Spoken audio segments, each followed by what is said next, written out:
yang saya lihat Haikal Hasan itu berbicara dalam konteks dia pernah bermimpi. Kebohongannya di mana? Keonarannya? Dugaan kita ya di situ kebohongannya. Dugaan. boleh Karena- sebentar. Nah, ini menarik. Untuk satu Loh, hal. menarik. Kalau memang benar yang dilaporkan karena bermimpi tadi, mimpi sampai detik ini belum ada dirumuskan di dalam satu pasal pun di dalam ketentuan hukum pidana, baik yang ada di dalam KUHP maupun di luar KUHP. Jadi jawaban saya clear, kalau mimpi Tidak itu bisa tidak dipidana. merupakan peristiwa pidana.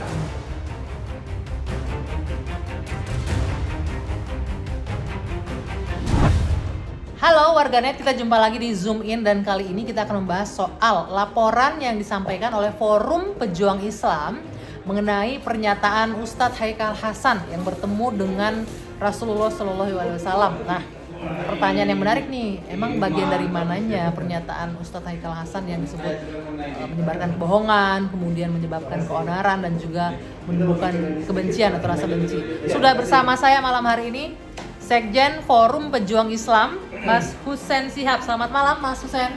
Ya, selamat malam. Assalamualaikum warahmatullahi wabarakatuh. Waalaikumsalam, sehat ya? Semuanya sehat, alhamdulillah. Itu yang paling penting kondisinya sekarang. Nah, ini pertanyaan menarik nih. Anda tiba-tiba melaporkan nih Ustadz Haikal ke Betul. polisi, ke Polda Metro Jaya. Apa sih yang menjadi materi laporannya? Materi laporannya ya mengenai itu ya, berita bohong. Artinya kita dugaan-dugaan kita itu mengenai penistaan agama terhadap Rasulullah. Artinya kita menganggap penistaan itu karena Rasulullah sebagai panutan ya, sebagai nabi umat Islam. Itu yang kita ambil dari pasal 156A KUHP. Kemudian ada mengenai berita bohong dan ujaran kebencian. Berita bohong ini kita pakai pasal 1415. Terus kemudian ada ujaran kebenciannya 28 ayat 2 Undang-undang ITE ya. Undang-Undang ITE. Boleh kita bahas satu-satu dikit ya mengenai penistaan atau penistaan terhadap Rasulullah ini bagian mananya, Mas? Iya, karena kita menganggap itu penistaan, kita menduga lah, kita dugaan kita itu bagian dari penistaan agama, karena Haikal kita membaca transkrip ya, kita bikin transkripnya jelas di situ, mencatut nama Rasulullah dan di framing di dalam ceramahnya bahwa dugaan tindak pelaku baku tembak dengan kepolisian ini yang kita anggap itu melawan hukum, ya kan, dianggap mereka itu sebagai syahid. Nah, konteks ini yang menurut kami itu berbahaya. Itu kan artinya itu kan ada tafsiran yang berbeda-beda kan dari Betul. tapi Anda melihatnya dari Memang. kacamata itu. Kacamata kita ya dari situ berangkatnya. Tapi banyak juga orang yang tidak masalah dengan pernyataan itu, artinya tidak menganggap bahwa itu hal yang melecehkan, tapi justru di posisinya Haikal Hasan di sana memberikan semangat menghibur keluarga korban yang meninggal. Betul, kalau konteksnya Haikal gini loh, maksud saya nggak apa-apa Haikal niatnya baik mungkin kepada pihak keluarga yang berduka di situ. Tapi ketika itu viral, kan ini diviralkan kalau nggak salah oleh Front TV, video ceramah itu, dan dikutip-kutip sama beberapa akun media sosial, rame akhirnya jadi viral, akhirnya orang menilai ya apa yang saya tadi sebut. Tapi gimana membuktikannya bahwa banyak orang menilai seperti itu? Ya kita kan tinggal buktikan dalam di hukum pengadilannya seperti apa nanti.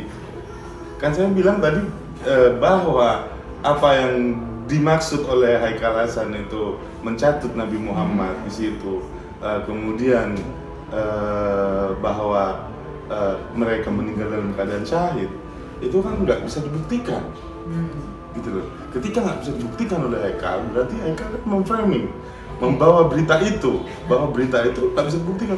Benar nggak? Tahu dari mana Haikal itu syahid? Atau dibalik nanti, kemudian kamu tahu dari mana mereka nggak syahid, gitu loh. Nah, konteks kita di sini, apa yang kita tangkap ya kan, apa yang kita telusurin, apa yang kita pahami di sini, kita sebagai warga negara Indonesia harus menghormati dong negara kesatuan Republik Indonesia, harus menghormati pemerintahan yang sah, gitu loh. Ketika pihak polisi di sini kita anggap bagian dari pemerintahan. Oke, gitu loh. tapi itu kan itu tafsir dari pihak pelapor ya. Nah, Iya sekarang dong. sekarang mengenai pasal 14 dan 15 ada unsur menyebabkan keonaran. Kalau kita lihat mana terpenuhinya unsur keonaran, apakah terjadi keonaran? Bagaimana Anda meyakini terjadi keonaran setelah adanya pernyataan dari Iya, saya memang sering berdebat ya masalah ini karena saya juga salah satu yang ngeriset masalah kasusnya Ratna Sarumpait. Termasuk saya juga punya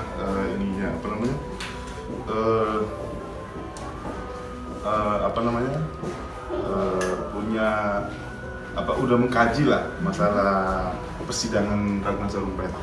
Oke, termasuk di sana kan pakai pasal 14, 15.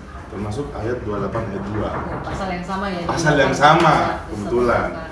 Apakah di situ ada keonaran? Memang betul ada keonaran. Tapi dalam konteks para ahli, pembicaraan para ahli, keonaran yang dimaksud dalam pasal itu unsur-unsur pasalnya kan harus terpenuhi dulu, baru ada penindakan berikutnya. Yang dimaksud oleh para ahli tidak harus ada keributan, kan dimaksud Pak Katiri tadi waktu wawancara di sana, dua sisi bilang apakah ada harus keributan, harus rame dulu, ini ribut semuanya deh maksudnya. Enggak juga, enggak begitu juga. Jadi yang kita tangkap enggak harus ada demo dulu, enggak harus ada bentrok dulu. Bukan seperti itu.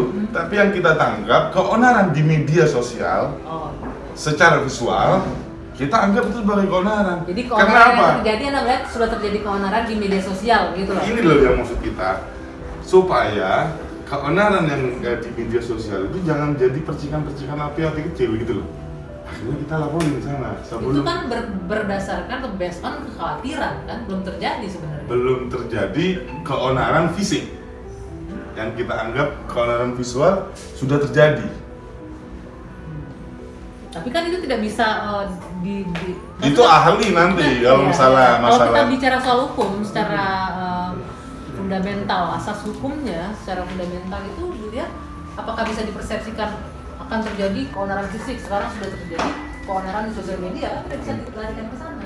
Ya itu yang saya ambil tadi waktu kita mengkaji masalah kasusnya Ratna Sarumpait. Kita mengkaji bahwa beberapa ahli mengatakan bahwa nggak harus ada fisik gitu loh. Makanya kan cuma demo-demo kecil aja. Nah, ini terakhir yang kemarin yang Ratna Sarumpait nggak sampai demo rusuh ini segala macam, enggak. Kan demo-demo kecil aja. Maksudnya, itu pun nggak ada bentrok gitu. Terakhir tadi disebutkan dari pihak alasan kuasa hukum menyatakan akan melaporkan balik. Bagaimana Anda merasakan? Nggak apa-apa melaporkan balik apa yang dilaporkan? Masalah pencemaran nama baik. Oke, berarti saya harus membuktikan gitu loh bahwa benar Haikal Hasan itu berbohong, bahwa benar Haikal Hasan itu udah menodaikan agama. Harus kita buktikan itu. Tugas polisi nanti ya. Itu tugas polisi. Kalau bukti apa yang saat itu dimiliki? Saya punya bukti ya itu. Untuk berita bohongnya apa bukti? Berita bohongnya kita udah punya transkrip. Kita sudah plot bahasa-bahasa Haikal Hasan, termasuk penafsirannya apa segala macam. Bukti untuk penodaan penistaan agamanya apa yang Anda punya? Penodaan, ya itu yang saya tadi bilang mengenai kenapa kok mencatut Nabi Muhammad. Gitu. Nah, untuk bukti keonaran dan menyebabkan rasa kebencian? Di replay ini sosial media. Oke, kalau itu kita tunggu nanti ya bagaimana proses hukum ini berjalan. Kita kasih waktu polisi untuk menjalankan tugasnya ya. Betul. Baik, terima kasih Mas Husain atas waktunya. Selamat malam. Kita ketemu lagi Zoom In pekan depan. Ada kasus yang diadukan dilaporkan ternyata tidak. Ini takes time ini untuk polisi. Buang-buang waktu, berapa banyak habis SDM kita.